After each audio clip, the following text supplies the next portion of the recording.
কসমোলজির দ্বিতীয় দিনের ক্লাসে আমরা আগের দিনে ছোট্ট একটু অংশ রিক্যাপিচুলেট করে নিই। আগের দিন আমরা পড়েছি ফ্রিডম্যান মেট্রিক এবং তারপর পড়েছি যে ফ্রিডম্যান মেট্রিক থেকে সেই কনসার্ন আইনস্টাইনস ইকুয়েশনটি আমরা অর্থাৎ ফ্রিডম্যান ইকুয়েশনটি কীভাবে তৈরি করতে এগোবো।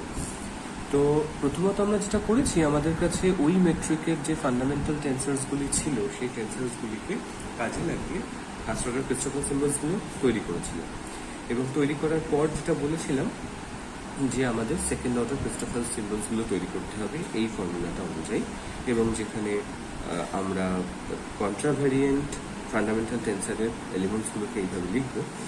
এবং এরপর যেটা করতে হবে সেটা আমরা এর আগের সেমিস্টারে সোয়াশিন মেট্রিক তৈরির সময় দেখেছি যে আমরা এই ক্রিস্টোফার সিম্বল অফ সেকেন্ড অর্ডারগুলি তাদের মাল্টিপ্লিকেশন অথবা তাদের ডিফারেন্সিয়েশন এগুলিকে অ্যাডজাস্ট করে আমরা কিন্তু রিকি টেন্সার তৈরি করে ফেলতে পারি। এবং রিকি টেন্সার তৈরি করে ফেলতে পারলে তার সাথে আবার ফান্ডামেন্টাল টেন্সারকে অ্যাপ্রোপ্রিয়েটলি জুড়লে আমরা আলটিমেটলি পেয়ে যাব হচ্ছে রিকি স্কেলার। এবং রিকি টেন্সার এবং রিকি স্কেলার উভয়কেই যদি পেয়ে যাই তাহলে আমরা আইনস্টাইনস টেন্সার দিয়েও তৈরি করে ফেলতে পারবো। তো আমি দীর্ঘায়িত বিষয়টাকে শুধু আর মানে ক্লাসের কলেবর বৃদ্ধি করতে চাইছি না। আমরা অন্যান্য অনেক ইউটিউব লিঙ্কে বা অনেক আমরা একটু গুগল করলেই আমরা খুঁজে পেয়ে যাব এই প্রত্যেকটি স্টেপ। সেটা সুতরাং এই গণ্ডগোলে না গিয়ে আমি একেবারে ধরে নিচ্ছি যে আমরা তৈরি করে ফেলতে পেরেছি প্রথমত আইনস্টাইনস টেন্সার, এবং সেটা 0 এর যে এলিমেন্টটি সেটি হবে a dot square case square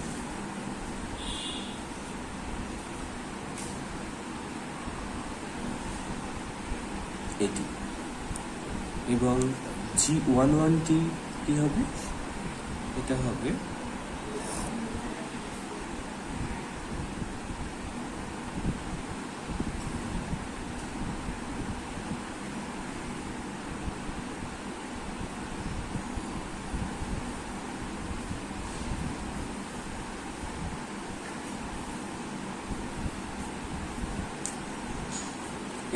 G11 element.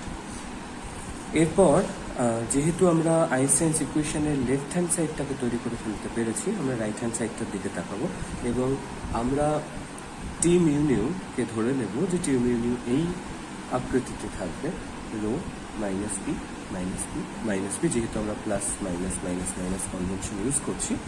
এবং আমরা যেহেতু কোভেরিয়েন্ট এলিমেন্টসগুলো লেফট হ্যান্ড সাইডে বার করেছি, কোভেরিয়েন্ট এলিমেন্টসগুলো রাইট হ্যান্ড সাইডেও নেব, এবং তাহলে আমরা জানি যে এখানে আমাদের গুণ করতে হবে ওই ফান্ডামেন্টাল টেন্সারের কোভেরিয়েন্ট টার্মসগুলোকে দিয়ে, এবং সেটা আমরা করব। করার ফলে যেটা পাবো T00 is equal to rho C square এবং T11 is equal to p a square 1/1 minus k r square, যেখানে রো এবং পি এই দুটি হলো ম্যাটার, এনার্জি ডেন্সিটি এবং প্রেশার রেসপেক্টিভলি।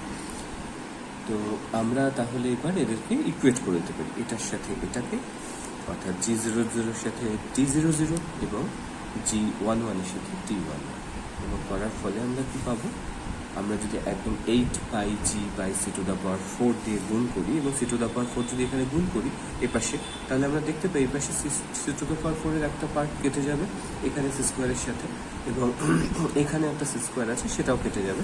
তাহলে প্রথম সমীকরণটি হয়ে দাঁড়াবে a dot over a square k C square over a square is equal to 8πg/3 into rho. একইভাবে দ্বিতীয়টির ক্ষেত্রে আমরা তলাতে সি স্কোয়ার আছে, সেই সি স্কোয়ারটি ওপাশে c⁴কে একটু কমিয়ে দেবে, এবং আমরা আলটিমেটলি ওপাশে তাহলে একটা সি স্কোয়ার ডিনোমিনেটরে পাবো, এবং সেটা দিয়ে আমরা যেটা পাবো সেটা হচ্ছে 2a ডবল ডট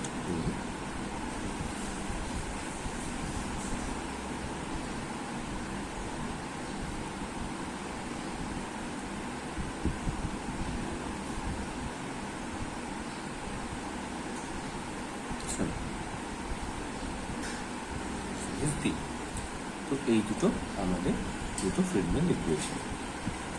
তো এটা 1922 সালে প্রথম রাশিয়ান ফিজিসিস্ট আলেকজান্ডার ফ্রিডম্যান এই সমীকরণটি দিয়েছিলেন, এবং এই সমীকরণটির দেবার 7 বছর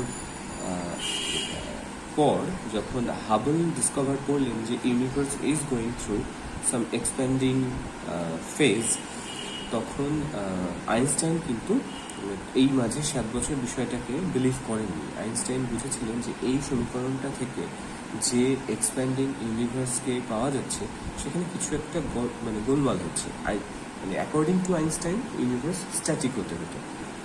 এর জন্য ওনারা এখানে একটা ফোর্সফুলি টার্ম অ্যাড করে চেষ্টা করেছিলেন যে যাতে এই ইউনিভার্সকে স্ট্যাটিক দেখানো সম্ভব হয়। তো আমরা এই সমীকরণটুকু অবধি প্রথম সেকশনটা শেষ করছি।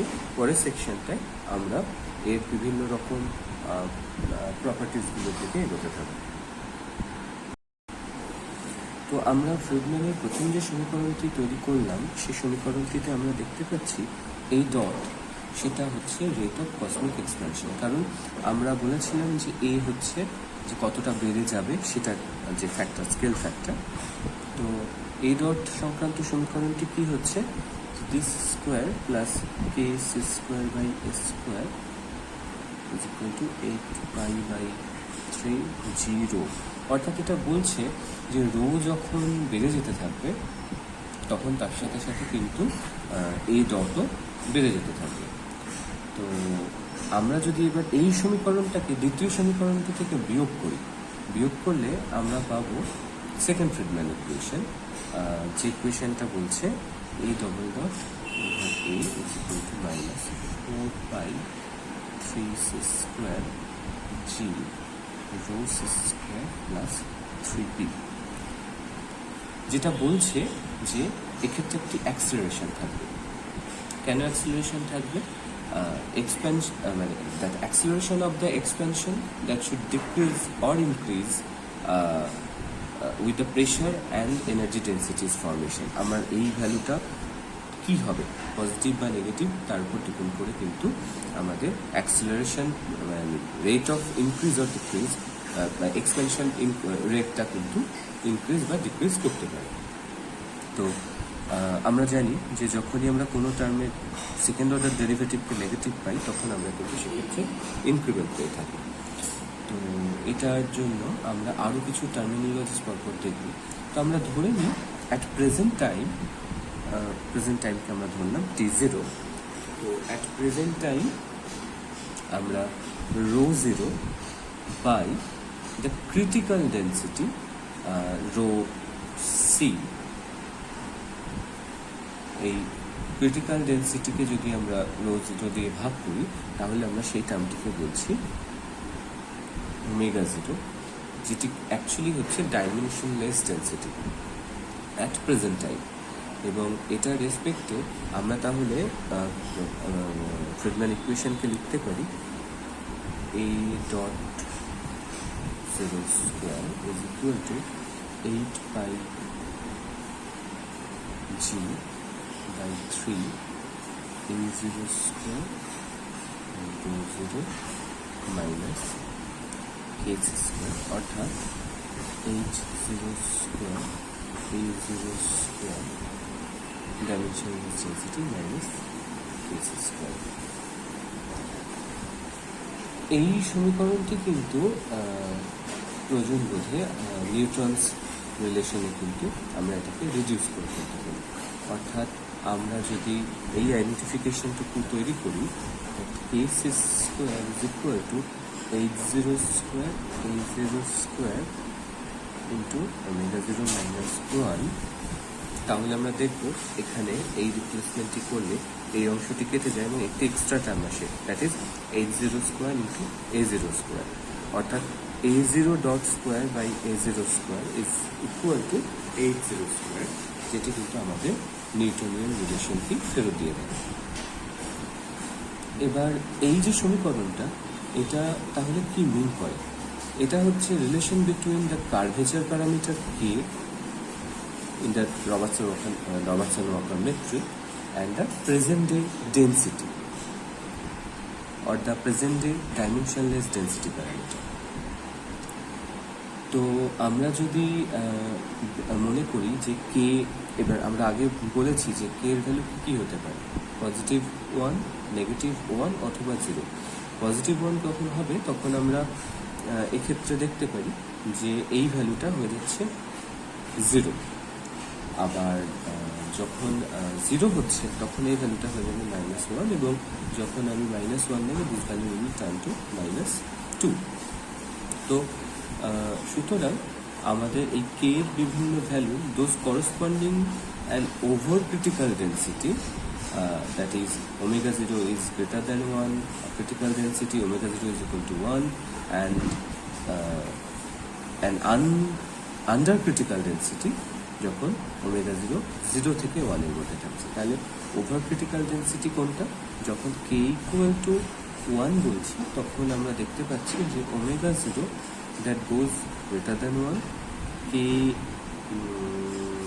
যখন আমি বলবো ফ্ল্যাট তখন ওমেগা 0 ইজ ইকুয়াল টু 1, এবং এটাকে আমি বলছি over critical, this is critical,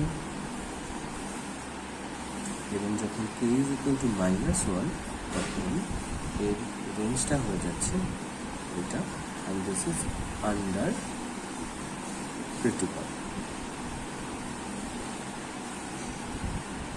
তো সুতরাং আমরা বলতে পারি যে ফ্রিডম্যান ইকুয়েশনস যদি Newton's dynamics or general relativity যেখান থেকে আমরা ডিরাইভ করি না কেন, সেটা কিন্তু সেম ডায়নামিক্সকেই আলটিমেটলি বোঝায়।